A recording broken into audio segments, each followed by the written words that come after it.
తప్పుని మాత్రం ఒప్పుకోడు. ఎంతసేపు ప్రజలు తప్పు చేసినట్టే ఫీల్ అవుతాడు. ఇన్ని లక్షల కోట్లు ఇచ్చాను, నాకు ఎందుకు ఓట్లు వేయలేదంటే కొంచెమే కామన్ సెన్స్ ఉండి ఆలోచిస్తే ప్రజలు ఎందుకు ఓట్లు వేయలేదో జాగ్రత్తగా పడుకునేటప్పుడు ఆలోచిస్తే తెలుస్తుంది. ప్రజలకు నువ్వేమీ ఉపయోగం చేయలే. వాళ్ళ డబ్బులు 100 తీసుకొని యువత చేతిలో ఒక 50 రూపాయలు మళ్ళీ ప్రజలకు ఇచ్చావు. అది గమనించారు కాబట్టి నీకు ఆ బుద్ధి చెప్పారని చెప్పి మీ ద్వారా తెలియజేస్తూ, ముఖ్యంగా మరి ఇసుక తెలిసి మీకు ఇసుక మద్యం ఇవన్నీ కూడా పాలసీలు మార్చి ప్రజలకు అందుబాటులో ఉన్న మంచి సరుకు అందించాలనే ఆలోచన ఉంది. ఇసుక కూడా ఇవాళ ఉచితంగా ఇవ్వడానికి మేము ప్రభుత్వం ఆల్రెడీ ప్లాన్ చేసింది, ఇస్తున్నాం కూడా. ఎక్కడో ఒక దగ్గర ఈ ఫ్రైట్ ఛార్జెస్ చాలా ఉన్నాయి కాబట్టి అవి కొంచెం కూడా సవరించి అవి కూడా అందుబాటులోకి తేవాలని చెప్పి మేము కోరుతున్నాం. మిగతా విషయాలు చాలా విషయాలు ఉన్నాయి. మిత్రుడు ఇప్పుడు మా సౌత్ ఇన్ఛార్జ్ సుధాకర్ కూడా 2 నిమిషాలు మాట్లాడాలని చెప్పి కోరుతున్నా. ఇది కాకుండా ఒక విషయం కూడా చెప్పాలి. మన వైజాగ్ సంబంధించి మాస్టర్ ప్లాన్ మీ అందరికీ తెలిసే ఉంటుంది. మీకు ఒక మ్యాప్ చూపిస్తాను, మీకు తెలిస్తే ఎంత ఘోరం అంటే వాళ్ళ భూములు ఉన్నాయి కాబట్టి. ఇది మన భోగాపురం నుంచి వైజాగ్కి, మన భోగాపురం ఎయిర్పోర్ట్ నుంచి వైజాగ్ మనం డెస్టినేషన్ వరకు కూడా రోడ్డు ఎలా వేశారంటే ఈ వైట్ స్టార్ ఉంది కదండి, ఇలా తిప్పుకొచ్చి ఇలా తీసుకొచ్చారు. ఈ రోడ్డు ఇలా హైవే కలుపుతున్నారు. యాక్చువల్గా ఈ బీచ్ కారిడార్ మీరు చూసారా, ఈ బీచ్ కారిడార్ కింద నుంచే రోడ్డు ఇలా వెళ్ళి తిప్పారంటే ఈ మధ్యలో భూములన్నీ కూడా వీసారెడ్డి గారి బంధువులు, వీసారెడ్డి గారు కొన్న భూములు కాబట్టి ఈ రోడ్డుని ఇలా వంకలు తిప్పి ఇంత దూరం తీసుకొచ్చి విపరీతమైన కాస్ట్ పెరిగిపోయేటట్టు చేశారు ఇక్కడ.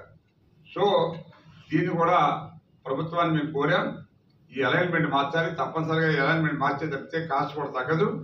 అందువలన ఇది ఒక పెద్ద కుట్ర అని చెప్పి మనం తెలియజేస్తున్నాం. ఇది కాకుండా మన సిటీలోకి సంబంధించి కూడా మీకు తెలుసు, సిటీలో సిబిఎన్సి బిల్డింగ్ ప్లేస్ ఉంది మనకు. ఆ రోడ్డు దాన్ని చివరి దాకా కూడా 180 అడుగుల రోడ్డు అని చెప్పి మాస్టర్ ప్లాన్లో చూపించి ఈ బిల్డింగ్ లెంగ్త్ ఎంతైతే ఉందో అంతవరకు కూడా దాన్ని సరిచేసి రోడ్డు చూపించి మిగతాది మాత్రం అలా వదిలేస్తారట.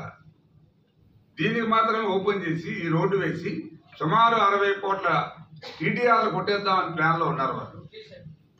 అది ఇచ్చారో లేదో నాకైతే తెలియదు, కానీ ఆల్రెడీ మన ఆదినాథ్ గారు చెప్తున్నారు 60 కోట్ల టీడీఆర్లు కూడా పొందేశారని చెప్పి తెలుస్తుంది. ఇవన్నీ కూడా ప్రభుత్వం మేము కోరుతున్నాం క్యాన్సిల్ చేయాలి. అలాగే సర్క్యూట్ హౌస్ నుంచి దసపల్లా మీదుగా రోడ్డు ఒకటి వేస్తున్నారు. అది కూడా కేవలం ఇప్పుడున్న రోడ్డు చాలుదని చెప్పి దాన్ని 150 నుంచి 200 అడుగులు చేస్తే వాళ్ళు 5 అంతస్తులు 7 అంతస్తులు కట్టుకునే బిల్డింగ్ని 20 అంతస్తులు కట్టడానికి ప్లాన్ చేసి ఆ రోడ్డు వేసుకోవాలని ప్లాన్ చేస్తున్నారు.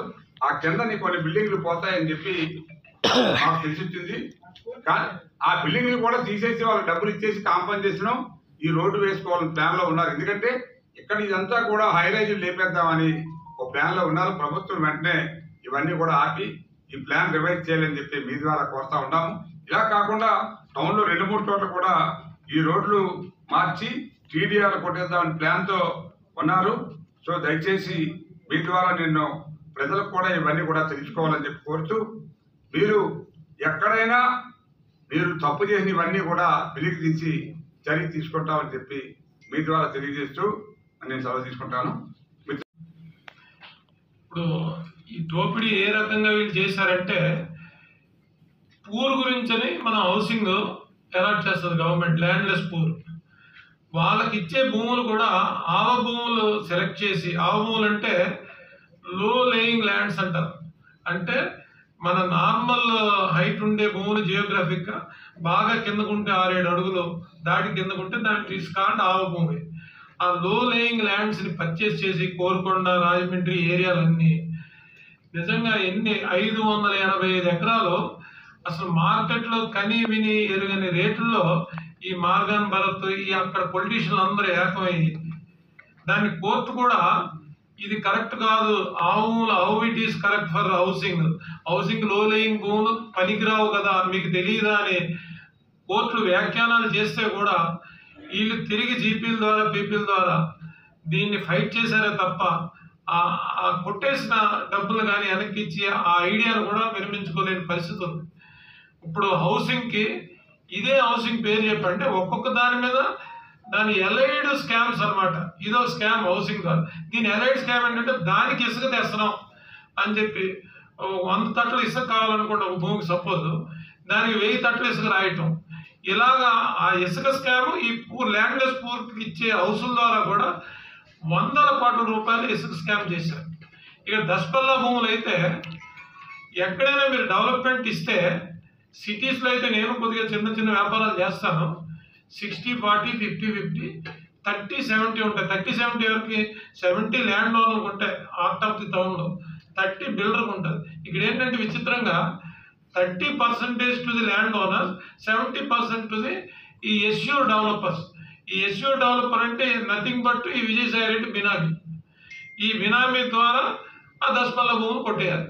ఫార్చునేట్గా ఏమైందంటే 5-6 నెలలు ఏదో అగ్రిమెంట్ అనుకుంటా, అది కాలదోషం పట్టింది ఆ అగ్రిమెంట్కి.